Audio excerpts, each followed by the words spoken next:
اعوذ باللہ من الشیطان الرجیم بسم اللہ الرحمن الرحیم رب اشرح لی صدری ویسر لی امری واحلل عقدۃ من لسانی یفقہوا قولی۔ ریاض الصالحین دوسرا حصہ، احادیث نبی صلی اللہ علیہ وسلم۔ حضرت ابو ہریرہ رضی اللہ تعالیٰ عنہ سے روایت ہے کہ رسول اللہ صلی اللہ علیہ وسلم رمضان کے قیام میں شوق دلاتے تھے، بنا اس کے کہ آپ اس کے واجب ہونے کا حکم فرماتے۔ تو آپ فرماتے کہ جس شخص نے ایمان کے ساتھ ثواب کی نیت سے رمضان کا قیام کیا تو اس کے پہلے گناہ معاف کر دیے جاتے ہیں۔ مسلم شریف۔ فائدہ: اس سے معلوم ہوا کہ قیام رمضان یقیناً ایک موقدہ اور اجر و ثواب کے لحاظ سے بڑی اہم عبادت ہے، لیکن اس کی حیثیت نفل ہی کی ہے، واجب کی نہیں۔ دوسرا، جو گناہ معاف ہوتے ہیں وہ چھوٹے گناہ ہیں، ورنہ بڑے گناہ خالص توبہ کے بنا اور بندوں کے حقوں میں کی گئی کوتاہیوں کا نوارن کے بنا معاف نہیں ہوں گے۔ رمضان کا یہ قیام نبی صلی اللہ علیہ وسلم کے عمل سے بھی ثابت ہے۔ آپ نے ایک رمضان میں 3 راتوں کو قیام فرمایا، یعنی صحابہ کرام رضی اللہ تعالیٰ عنہ کو جماعت کے ساتھ یہ نفلی نماز پڑھائی، اور اس کے بعد چوتھی رات کو جب صحابہ کرام رضی اللہ تعالیٰ عنہ آپ کی پیروی میں پڑھنے کے لیے پھر جمع ہوئے تو آپ نے فرمایا، مجھے خطرہ ہے کہ کہیں یہ تم پر فرض نہ کر دی جائے، اس لیے خواہش کے باوجود آپ نے یہ نماز نہیں پڑھائی۔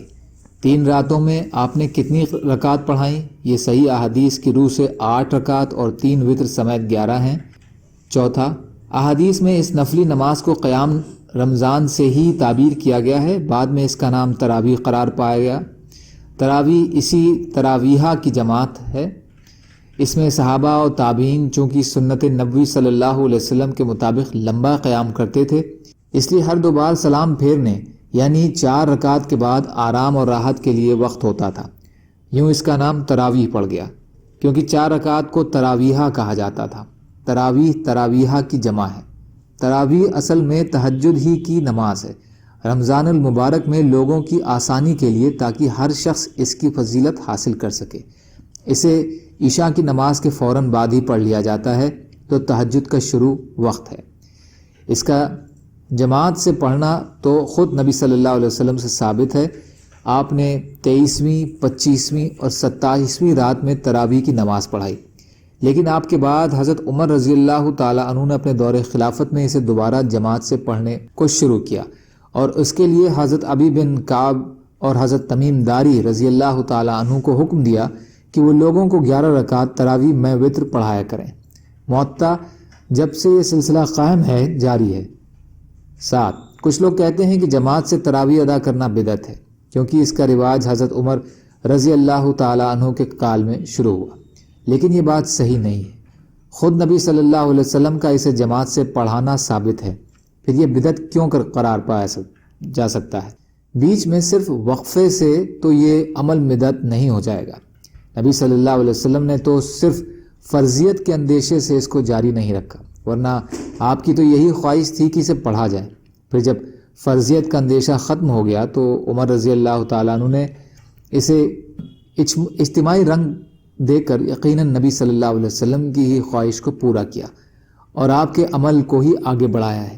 لیکن اگر کوئی شخص آخر رات میں انفرادی طور پر اس کے پڑھنے کا اہتمام کرتا ہے تو یہ بھی جائز ہے، لیکن عام لوگوں کے لیے چونکہ ایسا کرنا ممکن نہیں ہے اور وہ رات کے آخر میں اپنے اپنے طور پر اسے ادا کرنے کی قدرت نہیں رکھتے، تو ایسے حالات میں حضرت عمر رضی اللہ تعالی عنہ کا اقدام بالکل صحیح اور جائز ہے۔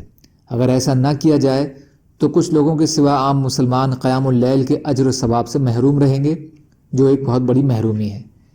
20 رکعت تراویح کسی صحیح حدیث سے ثابت نہیں، اور حضرت عمر رضی اللہ تعالیٰ عنہ کی طرف سے بھی اس کا انتساب کسی مستند روایت سے ثابت نہیں ہوتا۔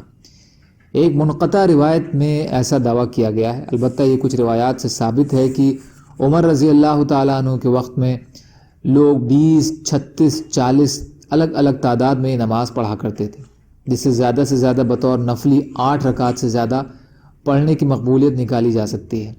لیکن مسنون قیام رمضان یعنی تراویح 8 رکعت ہی ہوں گی، اور اس سے کم یا زیادہ تعداد غیر مسنون۔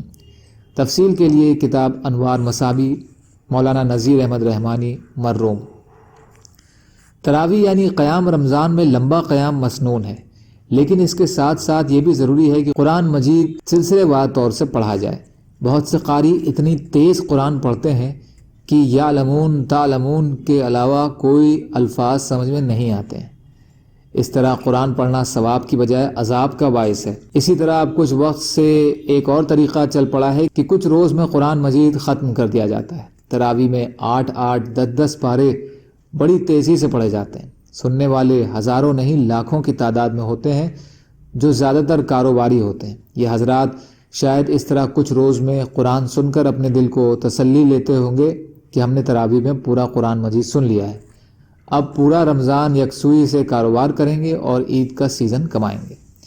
ان کو اس سے کوئی مطلب نہیں کہ پڑھنے والا قرآن پڑھ رہا تھا یا کچھ اور۔ یہ نئی بیماری ابھی ہند و پاک تک ہی محدود ہے، لیکن مسلمان دیشوں میں بدعات کے لیے موسم بڑا اچھا ہے۔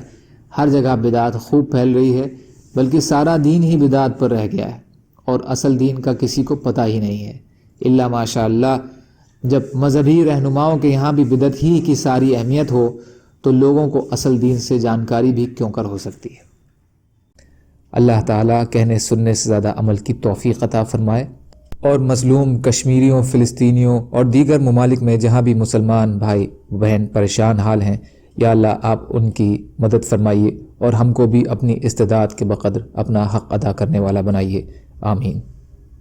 سبحان اللہ و بحمدہ، سبحانک اللہم بحمدک، اشہد ان لا الہ الا انت، استغفرک و اتوب الیک۔ سبحان ربک رب العزت عما یصفون، وسلام علی المرسلین، والحمد للہ رب العالمین، برحمتک یا ارحم الراحمین۔ لا الہ الا اللہ محمد رسول اللہ۔